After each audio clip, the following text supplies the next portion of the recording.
How's it going, guys? Let's talk about Pokémon Unite. In this series, I'm going to be going over the different Pokémon and their abilities, the best held items and battle items to have on these Pokémon as well. This episode, I'll be showing you my favorite Pokémon currently in the game, Cramorant. We'll be going over his abilities, what items I use on him, and how I feel is the best way to play him. I'm also going to be showing you some of the best substitute items in case you want to use these instead. Seeing as though they level up and do more damage, you can level them up and use them on other Pokemon as well. To start off, let's look at Cramorant's level 1 through 3 moves.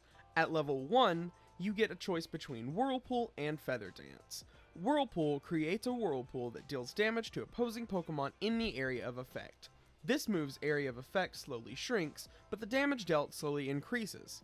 The user can also catch Arrokuda or other prey by entering the whirlpool themselves. It's got about a 5-second cooldown, and it's very effective for an AoE. The other ability, Feather Dance, decreases the attack and movement speed of opposing Pokemon for a short amount of time. So at level 1, I choose Whirlpool, and then level 3, I'll take Feather Dance. Moving on to level 4, you get to choose between Hurricane and Air Slash. Hurricane creates a fierce wind, throwing Pokemon that get caught in it and dealing damage to them when they fall to the ground. There's about a 9-second cooldown, and Hurricane is great for displacing the enemy and stunning them so you can get away from a fight, or keeping them in the fight and they can't attack. The other ability, Air Slash, has the user shoot out many blades of air while jumping back to create distance. It's kind of more of a ranged damage attack. It's really great for keeping that distance between you and your opponent and trying to stay alive during the fight while trying to do as much damage as possible. Alright, let's move on to the level 6 abilities. These are my favorite. So at level 6, you get a choice between Surf and Dive. Surf has about an 8-second cooldown and attacks with a wave that deals damage to opposing Pokemon. Once the wave has traveled its full distance, it returns the way that it came, dealing damage to opposing Pokemon once again and pulling them back with knockback.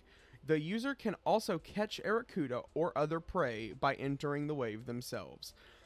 This move is fantastic because when you use it, it goes out, deals damage to the enemy, comes back, and deals more damage to the enemy. So it's great if you can get it off before you die, and it comes back and kind of hits with a revenge kill. That is one of my favorite ways to use that ability. The other ability, Dive, changes the designated area into a puddle and has the user dive to that area, dealing damage to the opposing Pokemon and shoving them when it hits. The user also catches Arrokuda or other wild Pokemon as they emerge from the puddle. This move has 3 uses. It's got a 5.5 second cooldown, and it's great if you want to use Dive to initiate a fight, and then you can dive out and dive in further away.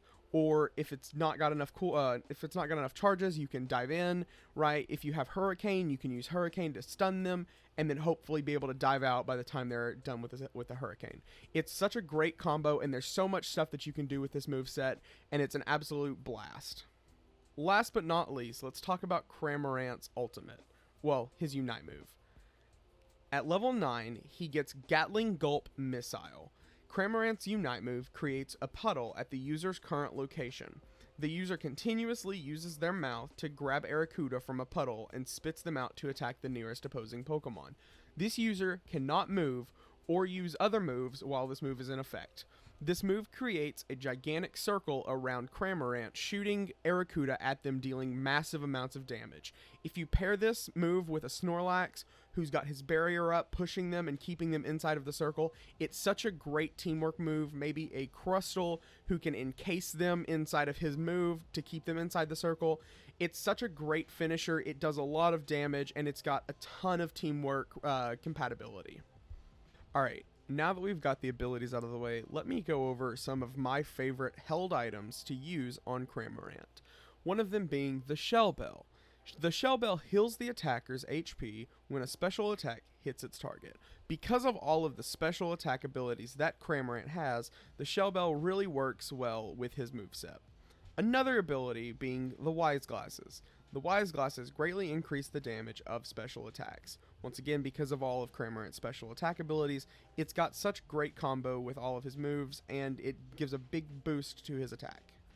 The other one is the Scope Lens. The scope lens boosts critical hit chance and critical hit damage. Critical hit chance is such a big thing in this game, as well as critical hit damage, and because of how much damage his ultimate does and how fast it attacks, there's more chances for the critical hit damage and the critical hit chance to proc. Another great held item for Cramorant is the special attack specs. The special attack specs permanently increase special attack damage upon scoring a goal. These special attack specs aren't just good for Cramorant, but really any Pokemon that does special attack. Another one being the Fierce Attack Dumbbells. The Fierce Attack Dumbbells permanently increase attack damage upon scoring a goal. The Float Stone. The Float Stone increases movement speed and attack damage. All of these are great held items for Cramorant, increasing your overall damage output just to be an absolute monster out there on the field and doing as much damage output as you can. Alright, now that we've got held items on the way, last but not least, let's look at some of the best battle items for Cramorant. Now, if you saw my previous video, we went over the difference between held items and battle items. Battle items are abilities that you can activate in-game, and they have a cooldown by pressing Y. So some of the best battle items go as the following for Cramorant. Number 1, we've got the eject button. The eject button moves to a specified direction almost immediately. It's got about a 55-second cooldown, and it's great for chasing down a final kill or getting out of combat as fast as you can. The full heal removes all hindrances affecting your Pokemon and makes it immune to all hindrances for a short amount of time. It's got a 40-second cooldown, and it's great in case you get stuck in moves like Pikachu's Electro Web. Alright, next up we've got the X Attack. The X Attack raises your Pokemon's attack and special attack for a short time. It's got a 40-second cooldown, and as with much special attack as we were feeding Cramorant with those held items, X Attack is such a great combination with all of those other different items. And last but not least, the Fluffy Tail. The Fluffy Tail stuns Pokemon in front of you for a short time and makes attacks you do on them do more damage. It would be such a great item to use, and then use Cramorant's Hurricane, which shoots them up in the air, stuns them again, and does damage upon impact. His Whirlwind, where it does damage over time and constantly does it until it goes away. It is just such a great item in general, not just for Cramorant, but really any Pokemon. Now that we've gone through all of his abilities, the best battle items, the best held items, to make the best Cramorant build out there, right, I think we're going to go ahead and have to end the video. So if you do enjoy this kind of video, make sure you subscribe. There will be more videos like this coming soon, as I have so much more stuff to talk about, so many more Pokemon. I'm so excited for Pokemon Unite to come out. But until then, thank you guys so much for watching this video, and I will see you guys next time. Peace.